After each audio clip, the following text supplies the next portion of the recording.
Hey everyone, welcome back to the Chris Camaro channel. Today I'm doing a relatively short video to demonstrate how to replace the modular pulley on a modular pulley system for your 3800 series vehicle. And more generally, this will also kind of cover some basic techniques for how to change the supercharger belt even if you don't have a modular system. Because as you can see, removing the tension on the belt is going to be necessary to remove that pulley. Now, in the interest of time, I've already attempted to get started on this, so it shouldn't be so hard for me to proceed forward. In theory, this is supposed to take about 15 minutes if you're swapping the pulley for a smaller one, or vice versa, whatever. In practice, I found that this took considerably longer, mostly because whoever put this original modular pulley on used Loctite on the bolts, which made them incredibly difficult to torque off.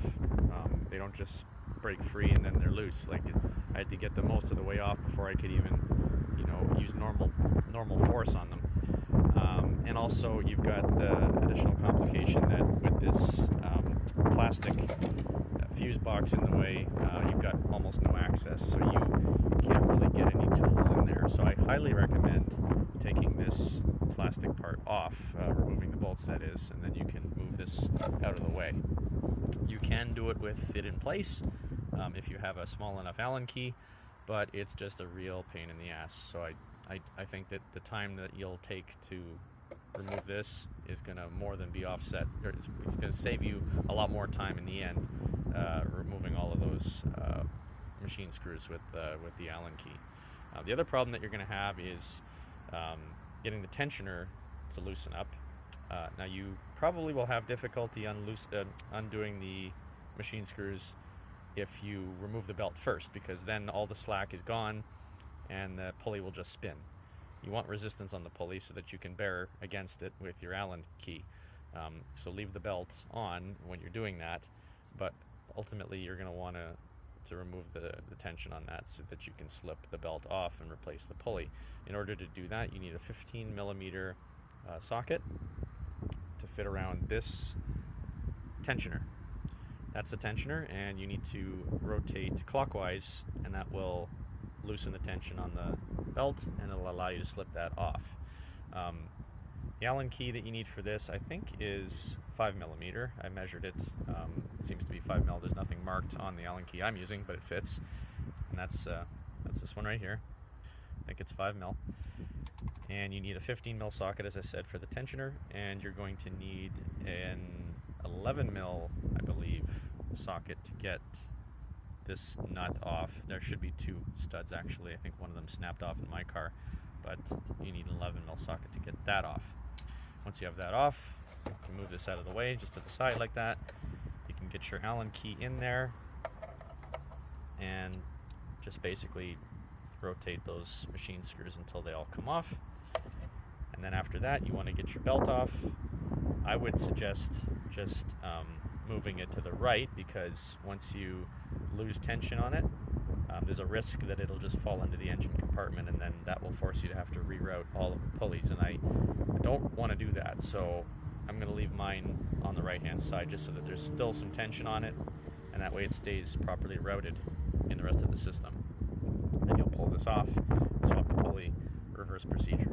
So some of these are finger loose, so I might be able to do some of this by hand in front of you, but let's see how far I can get, and then I might have to take breaks. So here's my socket. Oh yeah, the other thing I was going to say, normally it would be nice to put a breaker bar in here, and I do have a breaker bar.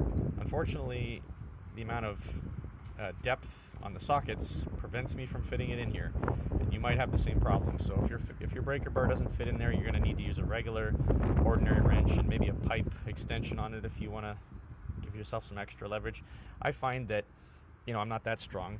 I find that you can actually do this with one hand, so typical person should be able to do this with just the wrench. It hurts your hand a little bit, but it's not that bad. So so first thing I want to do, I might have to take a break on the video because I need two hands, but you want to slip that belt off. Actually, I can do it.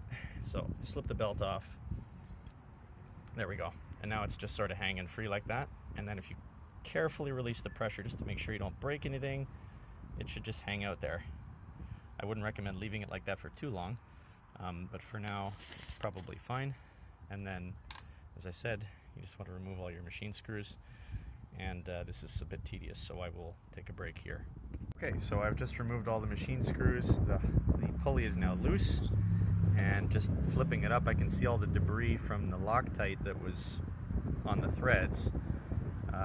I don't like that. I'm going to get rid of that, and hopefully they'll go in easier than they came off. So you can see here the actual hub, and so this is my old one. This is my old pulley here. It's it says right there it's a 3.5, and the new one that I'm putting on, also from ZZP, is a 3.4. So just a tenth down, and I don't have the supporting mods or the octane to support anything higher than that, so this is about as high as I want to go. So yeah, I'm going to put that back on, make sure everything's, I guess, relatively clean, and just slip that over.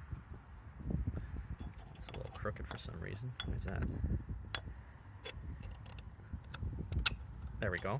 Oh, I think the belt is actually interfering a little bit, otherwise it would be straight. But yeah, so once you get it on there, yeah, just try to, again, it's very difficult to do this with one hand. I'm going to take another break. I'm going to get the fasteners in place because this thing wants to come off and I don't want it to pop off, so just give me a second, guys. Got one screw on.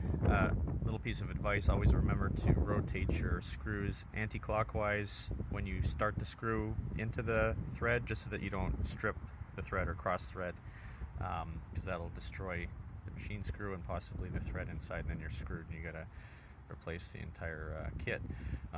So anyway, I'm just gonna save you guys the time of watching me put all these fasteners back in, but I'm just gonna go around in a circle and put them all back in and leave them loose. Okay, don't I tighten them enough that it keeps the hub on, so maybe leave a millimeter of gap or something, but don't tighten them down, because you want to make sure that the entire pulley is mounted squarely and centered on the hub before you tighten them down, and then you're going to do like a cross kind of tightening pattern to keep it centered.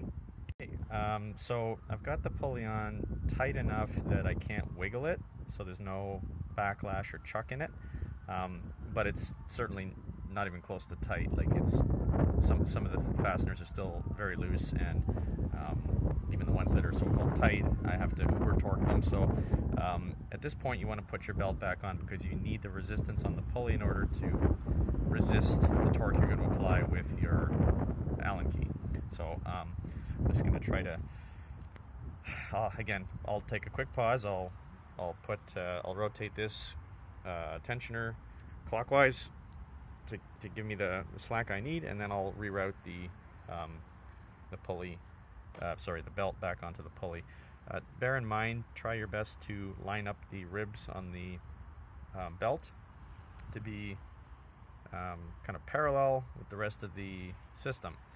In my case, I've got a little ding in a couple of these ribs, so I'm going to try to avoid them. So this is one of those do what I say, not what I do type scenarios. It might just eat your belt a little faster if you don't have them perfectly square with the rest of the pulleys in your system. But ideally you want to make sure that you pick the ribs that will line it up. This is an 8-rib pulley. In 6-rib pulley versions you won't need to worry about this. You'll only have one option, but with the 8-rib option you can pick which ribs you put the belt on. So I'm going to do that now. Okay, so here's the finished condition. I've already completed torquing all the fasteners, so they're nice and tight. The belt is on the last two, it's on the right, the innermost ribs, avoiding the outer two ribs again because of those nicks that I have in there, which I'm hoping don't destroy the belt over time. They're only just barely touching, so it should be okay.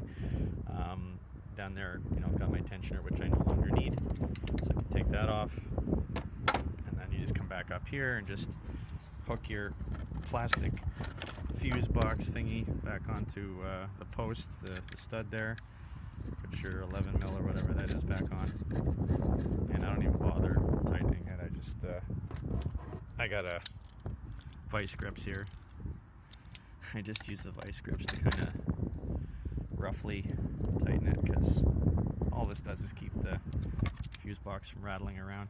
I'm even missing the one over here, as I said before, so whatever. I don't care that much about it, but you can tighten that if you like. And that's it. So now I'm just going to fire up the car, and I'm going to make sure that it spins properly and doesn't do anything crazy and self-destruct. So let's check out and see how it works.